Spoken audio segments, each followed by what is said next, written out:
বৃদ্ধাশ্রম থেকে ছেলের কাছে এক বাবার চিঠি। আজ 4 বছর হলো তুই আমাকে দেখতে আসিস না কেন খোকা?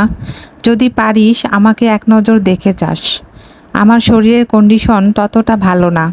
ছোটবেলায় তুই একদিন ইলিশ মাছ খেতে চেয়েছিস, আমার সামর্থ্য ছিল না, তাই তোকে কিনে দিতে পারিনি।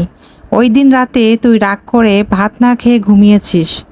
আমি সারা রাত কান্না করেছি। সেই দিনটার কষ্ট আমি কোনোদিনই ভুলতে পারবো না। সেই থেকে আজ 32 বছর আমি ইলিশ মাছ খাই না। তোর মা অনেক বলেছিল, তবুও আমি খাইনি। তবে জানিস খোকা, ইলিশ মাছ কিন্তু আমারও খুব পছন্দের ছিল। গত 6 দিন ধরে আমার জবান বন্ধ হয়ে গেছে। আর 4-5 দিন ধরে শুধু পানি খেয়ে আছি। অন্য কিছু খেলেই বমি হচ্ছে। ডাক্তার বলেছে আমার কি জানি বড় একটা অসুখ হয়েছে। আমি তো বাবা এত কিছু বুঝি না। শুনলাম অনেক দিন ঠিক মতো খাওয়া দাওয়া হয় না, তাই এমনটা হয়েছে। আমি নাকি দুনিয়ার অল্প কয়েকদিনের মেহমান। গতকাল কয়েকজন স্বেচ্ছাসেবী ছেলেমেয়েরা আমাদের বৃদ্ধাশ্রমের সবাইকে দেখতে এসেছে। সেখানের একজন মানুষ আমাকে দেখে আর আমি বেশি দিন বাঁচব না শুনে আমার প্রতি তার খুব মায়া হয়। সে আমাকে বলেছিল, চাচা আমি আপনার সন্তানের মতো। আপনার কি লাগবে আমাকে বলুন। আপনার যা লাগবে আমি কিনে দিব, আমাকে বলুন। আপনার মৃত্যুর আগে শেষ ইচ্ছাটুকু আমাকে পূরণ করার সুযোগ দেন। তখন আমি তার কাছে বলেছিলাম, বাবা আমার একটা অনুরোধ রাখবে? সে বলল, চাচা বলুন।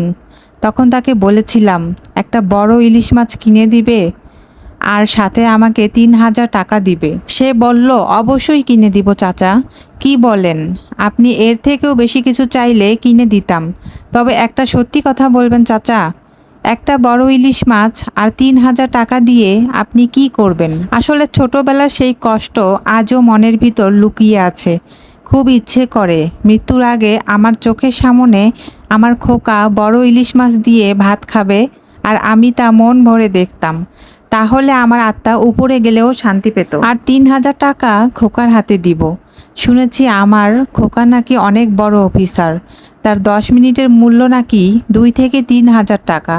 অবশ্য এই কথাটা আমার খোকার বউ বলেছিল আমাকে। তাই ভাবছিলাম যে 10 মিনিট খোকা আমার সামনে বসে ইলিশ মাছ দিয়ে ভাত খাবে। সে 10 মিনিটে টাকাটা তাকে দিয়ে দেব, যেন তার বউ কষ্ট না পায়। সর্বশেষে জানা যায় চিঠি সন্তানের কাছে যখন পৌঁছায় তার একদিন আগেই তার বাবা মারা যায়।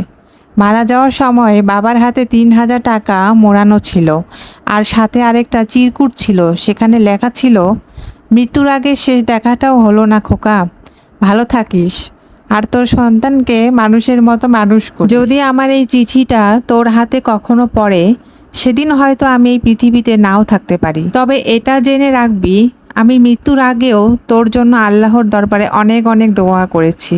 কোনো অভিমান নেই খোকা। আর ভালো কথা, ফ্রিজে তোর জন্য একটা বড় ইলিশ মাছ রাখা আছে, যাওয়ার সময় নিয়ে যাস কিন্তু। ছোটবেলায় তুই একবার ইলিশ মাছ খেতে চেয়েছিস, আমি কিনে দিতে পারিনি, তাই আজকে রেখে গেলাম।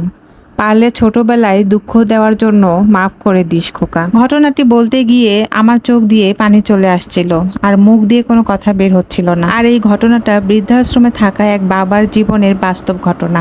আমি একটা টাইমলাইনে পেয়েছি আর গল্পটি পড়ে আমার খুবই কষ্ট লেগেছে, তাই আপনাদের সাথে শেয়ার করলাম। আপনাদের কাছে যদি গল্পটি ভালো লেগে থাকে তাহলে বেশি বেশি করে শেয়ার করে দিবেন, যেন কোনো সন্তান তার বাবা মাকে বৃদ্ধাশ্রমে রেখে না আসে। তারা যেন তার বাবা মায়ের কষ্টটা বুঝতে পারে।